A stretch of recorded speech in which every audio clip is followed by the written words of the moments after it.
국내 총생산은 엄청난 숫자이고 수많은 활동을 망라합니다. 소비자가 빵을 사는 것에서 기업이 컴퓨터를 사는 것과 정부가 탱크를 사는 것 등이 있습니다. 그래서 경제를 분석할 때 국내 총생산을 다른 하위 항목으로 분류하는 것이 종종 유용합니다. 나는 국내 총생산을 세분화하는 가장 일반적인 두 가지 방법을 다룰 것입니다. 국가지출접근법과 요인소득접근법입니다. 첫째, 국가지출접근법입니다. 이것은 국내 총생산에 들어가는 모든 재화와 용역을 소비에 따라 분류합니다. 재화와 용역, 즉 소비자가 구매하는 케이크와 마사지 같은 것과 투자, 즉 컴퓨터나 트랙터와 같은 대개 사업체가 구매하는 재화와 용역이 있고, 그리고 정부 구매, 즉 종이와 펜과 같은 소비재를 포함한 정부가 구매하는 탱크와 컴퓨터와 같은 투자재도 있습니다.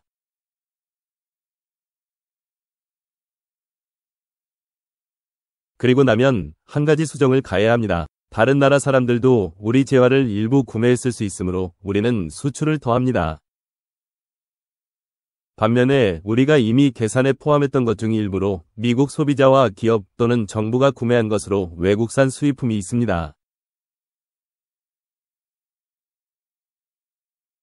수입품은 우리의 국내 총생산에 포함하지 않으므로 수입품은 제외합니다.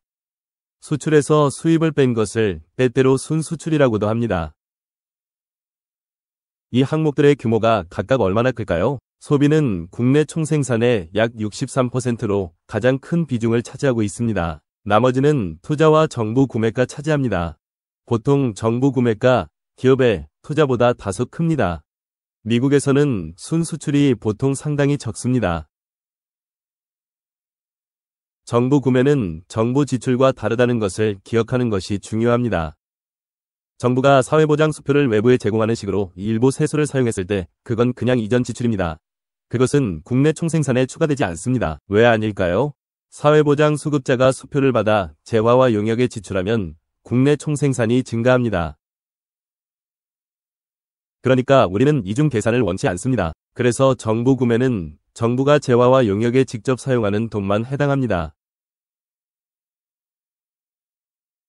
그럼 우리가 이 모든 일을 왜 하는 거죠? 경제학자들은 국내 총생산을 이런 식으로 세분화하는 것이 유용하다고 생각합니다. 소비, 투자, 그리고 정부 구매를 결정하는 주체가 매우 다르기 때문입니다. 만약 국내 총생산이 하락한다면 그 원인이 어디에 있는지 알고 싶을 겁니다. 소비의 감소 때문이었는지 아니면 투자나 정부 구매의 감소 때문인지 말입니다.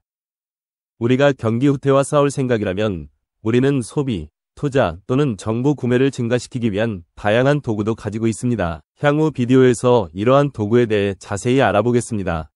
국내 총생산을 측정하는 두 번째 방법은 요인소득접근법이라고 불립니다. 이 접근법으로 국내 총생산을 측정할 때 피용자 보수, 지대, 이자, 영업이익을 합산합니다. 이건 좀 이상해 보일 수 있습니다. 우리가 국내 총생산을 정의할 때 재화와 용역의 시장 가치라고 하지 않았나요? 어떻게 소득을 따져 국내 총생산을 측정할 수 있나요? 왜 그런가 하면 소비자가 최종 재화와 용역에 돈을 쓸 때 그 돈을 누군가는 수취하기 때문입니다. 바로 노동자, 지주, 대부업자, 기업가가 수취자입니다.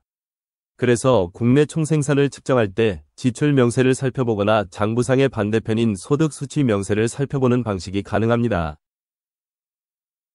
실제로는 회계상에 까다로운 문제가 좀 있습니다. 판매세에 대해 어떻게 해야 할지 등입니다. 하지만 그것들은 회계사에게 맡기려고 합니다. 여기서 기본 아이디어는 지출이나 소득을 따져서 국내 총생산을 계산할 수 있다는 것입니다. 그리고 사실 우리는 둘 다 합니다. 우리가 국내 총생산을 계산할 때 피용자 보수, 지대, 이자, 영업이익을 합산합니다. 우리는 이를 국내 총소득 혹은 GDI라고 부릅니다. 왜 명칭이 다르죠? 이론적으로 국내 총생산과 국내 총소득은 정확히 일치합니다.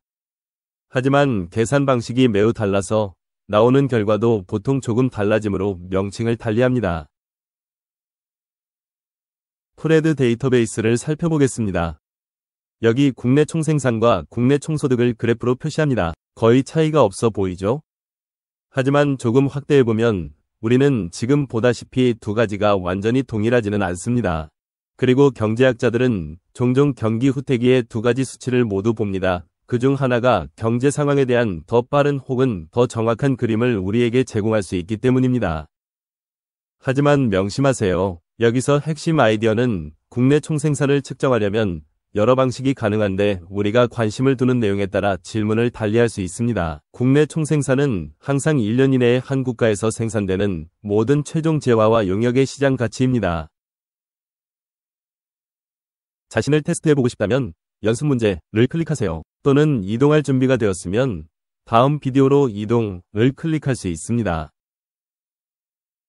여러분이 비디오와 리소스 라이브러리 전체를 보고 싶다면 mrunivesity.com을 방문할 수도 있습니다.